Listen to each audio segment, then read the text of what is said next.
welcome to the Transformational Storytellers show. It is a beautiful day, and I have a beautiful friend to introduce to you.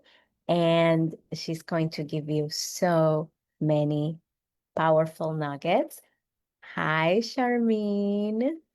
Hi, Alana. Thank you so much. It's an honor for me to be here with you. Oh my goodness, it is such an honor. So let me tell you a little bit about Sharmeen. Sharmeen Yousaf is a healthcare professional and author of Against the Norms. I have that book and you should too, let me tell you. And she's an entrepreneur. She's a mother of four, just like I am. And she is such a powerhouse. And her writing and her talks challenge societal norms. That's why her book is called Against the Norms. Mhm. And all of her work inspires individuals to break free from limitations, discover their true potential, and to live authentically. This is something that we're definitely going to be talking about today. So, Charmene, I'm excited. I'm excited that you're here. I'm happy to see your face. And I would love for you to share your story with our audience today so that they know about you and your background. Thank you. Thank you for letting me speak, Alana. It's such an honor for me to be here on this platform and all the amazing things that you do. You are actually my inspiration and role model. I get so much positive energy from you and inspiration to keep doing, and also the love that you give forward um, without any expectation. That is truly also one of the things that I preach to people, that hate doesn't have to be returned with hate. If it's only returned with more love, then you can see through the best in people. Um, my story is that I've always been very passionate about anything that I've ever tried to do in my life. But I also felt that society expects all of us to be doing things certain way. We just have created certain roles over the years, and we expect that they should be just done certain ways. And so I think we place a lot of limitations on ourselves. We all have so much potential. We can all pursue our passions. We don't have to choose this or that. We can find a balance between our lives if we want to pursue, certain things in life. And so I went against the norms. For example, as a mother, if there's especially if there's not a financial need, a woman is not expected to pursue a career. We're in 2025, but that is still the silent expectation that the society creates around you. And if a woman chooses to pursue certain passions or a career, even while she's a mother, but there's not a financial need, she's looked down upon, and there's a lot of questions that are raised. Hmm. You'd be surprised, not just friends and but several family members, anyone that you will come across will question, and in very silent ways. And it is assumed that you will be a bad mother if you're neglecting your children. But what I noticed that children respect you more if you're more involved with the everyday life that they're also dealing with.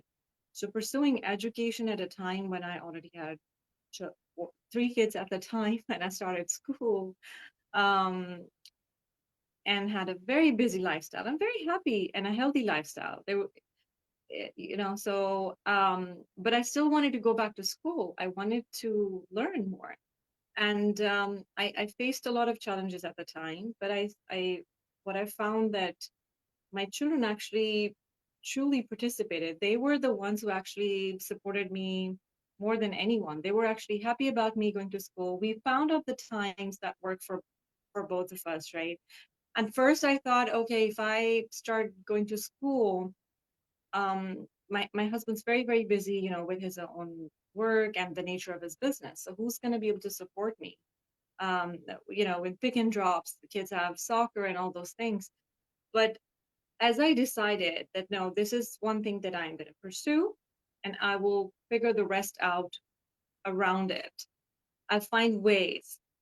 And I found help. All I had to do was ask. And we limit ourselves in asking, we think we will be shamed. But you will have a small circle of people who will always be there for you. So my sisters-in-law, as I approached them, thankfully we live close by, and so we could carpool. They everyone came around when I asked around. So I was able to pursue school, and I started really small, but I kept learning in bits and pieces. And so that's my message to all the women out there. We also get stuck in certain professions and we don't pursue growth in our careers, also because it's time consuming. We go back to school while we are raising children, while we're taking care of our household. We believe that we don't have time for it. Um, but actually, you can always find the time. It's just the societal stigma that prevents it from doing that because we feel we may neglect this or the other part of our lives. And that's why I also talk a lot about how to ask help from the right people. Never hesitate. We take so much on ourselves as well. I've met some amazing women, um, and they always want to just do everything by themselves. They feel like if they ever ask for any such help, um, that may be dignified, or um, there is a factor of shaming too, right? They feel that they may be shamed for it, but there's also a factor of wanting to do everything on their own, and guilt, personal guilt, thinking I'm not doing enough. I should be doing all of that. And Mm. so just that little taking that courage to just going back to school, something simple as that. I faced so many challenges and came across so many hurdles that I just kept going forward with because I had support from my children, my husband, and the closest people around me. And that's why Mhm. I wanted to share with everyone out there as to there's really no limitations to what you can achieve in life. Um, if you don't expect everyone to be okay with what you're pursuing. We Wow. also we also want approval, silent approval from people. Yeah. We fear judgment. And once we accept that there will be judgment, we ourselves judge. So if we are okay with those judgments, and we just have to understand that not everyone is going to be okay with the choices that you make in life, and that's okay. Yeah, And with that, absolutely. Talk more about the shame and the guilt. I think that that's something that every human experiences, especially when following their goals and dreams. So, would you tell us a little bit more about the shame and what your personal take is about why we feel it, why it's there, mhm. Yes, and what we can do about it? yes. Again, it's 2025, but the silent shame is very, very real around you. Um, Comments are, very easy to understand, that may come off as shaming, but subtle expressions even, like, oh, okay, so you're going to school, so why did you have to do that? And certain, just a frown at the face when someone asks you that, okay, so you have three kids, and so why were you going to school then? And so just questions like that around you are everywhere. Hmm. And so that's shame is there, but the guilt also comes from, there are things that may not always, um they may not be perfect. you know we expect things to be perfect. As mothers, we expect so much from ourselves. For example, when I was in nursing school, I would have to, once I would put my kids to sleep, that's when I would start studying. Because one of my kids was 3 at a time when I started school. So of course he was, he was very little. Um, and the only time I would have would be after midnight. So my kids have slept, my laundry's done, my meals are cooked, they're prepped for the next day. And so I would have about 4 hours after midnight to study. Wow. So obviously when you wake up at 6 because you have to prep the kids, you have to prep the house, everything. I would be exhausted. I started getting very, very exhausted in the meantime.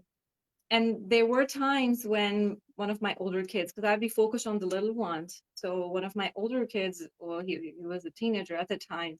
And you boys, I had 3 boys at the time. So you know how boys are.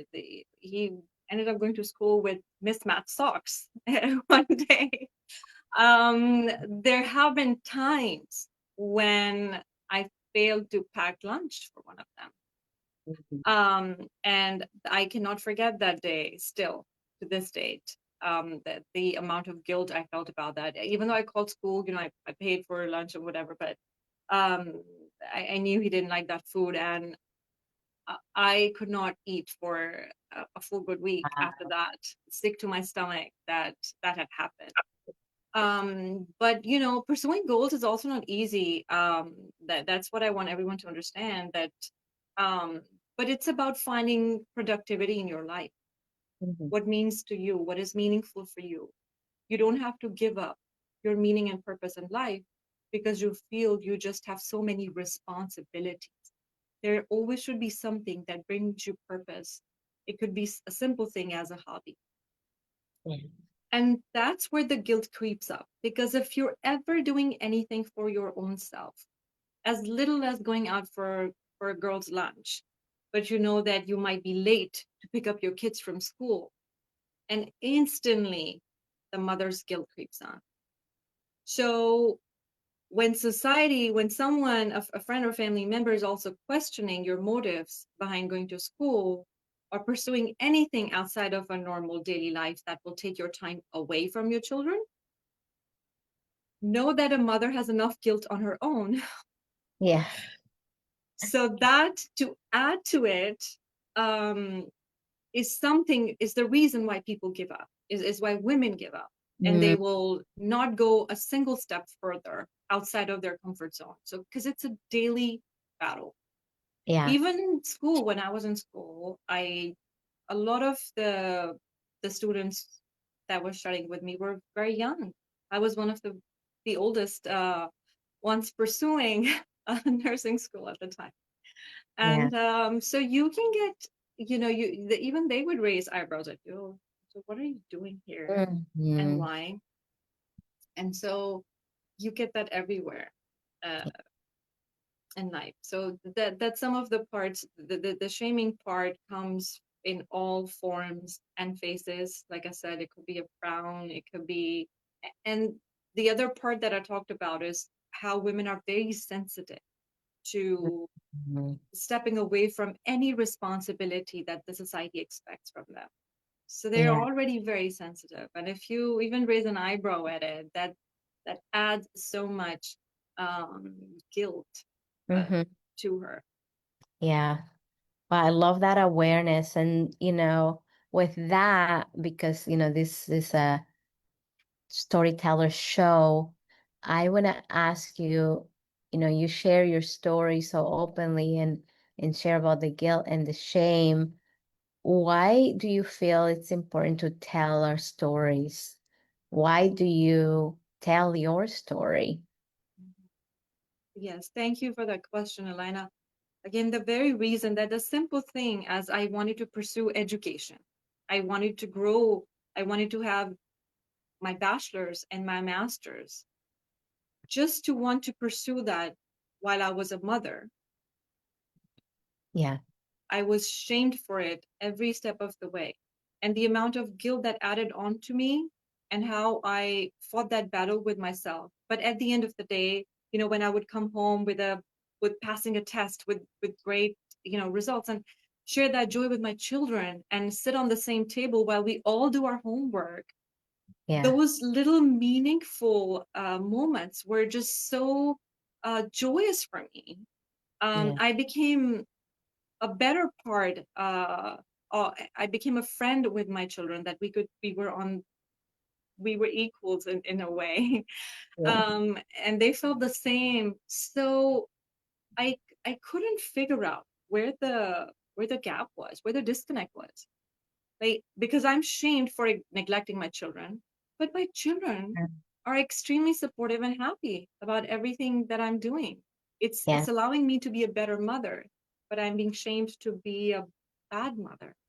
But that's not reality, because what I'm seeing from my children is that, yes, there may not be perfect times. Like I said, I may have missed to pack a school lunch. I may have missed to check a homework one day. Yeah. But the emotional engagement with my children became so much stronger Yeah. while I was also going to school and pursuing something that was purposeful for me. I Mhm. was able to connect more with them on several other levels, while they also supported and respected me and understood. Because I was a happy person now, I was pursuing something for myself that made me happy. Mhm. I wasn't feeling a regret of not finding purpose. So Yeah. I couldn't figure out what the disconnect was. And then as I thought about it, I realized that it's not the it's the societal stigma that has been created. It's the society that it's the impression I've created on myself that, oh, I'm gonna upset somebody. I want to be accepted by people as a Mhm. good mother. I also wanted that label for myself, that I'm a good mother. And Mhm. if someone is perceiving me as a bad mother, then I was unintentionally taking that pressure. I was letting that impression settle upon me. Mhm. And so that's why I wanted to share my story with so many women around me, because I've come across some amazing, amazing women who've chose to give up their careers. While there's nothing wrong with it. If that's their choice, that's perfectly okay. What I mean to encourage women to do is, don't give up on yourself, or if there's something that you find purposeful, it is okay to pursue. Yeah. Even if you feel or get the impression that it won't be. You'll be a bad mother if you do this. You will neglect your children or family. I was questioned about neglecting my husband as well, not just my children, Oh, wow. while he was very happy with it. Because now when I was finding purpose and meaning in my life, I was understanding how he was busy too. Mhm. When I was just sitting at home taking care of children, I did expect a lot more from him, because Mm. I did not understand, how busy it gets when you are outside Wow. working, the problems that you come across, how exhausted you get after work, and business. And there are times when you may not have that high level of energy all the time. And I was not aware of those things that he may face until I stepped out and pursued a career for myself as well. So I understood that side of his. We became better friends. We enjoyed our company a lot more, because now I was not nagging him for all the annoying things that I did before, as I had a lot better understanding and I was finding my own purpose too. That is why it is so important to always have a purposeful, um, you should always look for something purposeful to do in your life as Wow. Yeah. I was kind of shocked because I just don't understand why anyone would ask questions about how you are neglecting your children or neglecting your husband. Like, I think I have enough with my own life. Yes, I yes. don't really, understand like somebody else asking me about or me trying to find out if somebody else is neglecting their children or it's just really mind blowing. But I really love your reason behind sharing your story. And would you tell us, because we're almost out of time, believe it or not, tell us what is it that you love about the work that you do? and how do people work with you? Yes, I love my work. Thank you for asking that question. I am a nurse by profession, and in my profession, I provide healthcare to people every day long.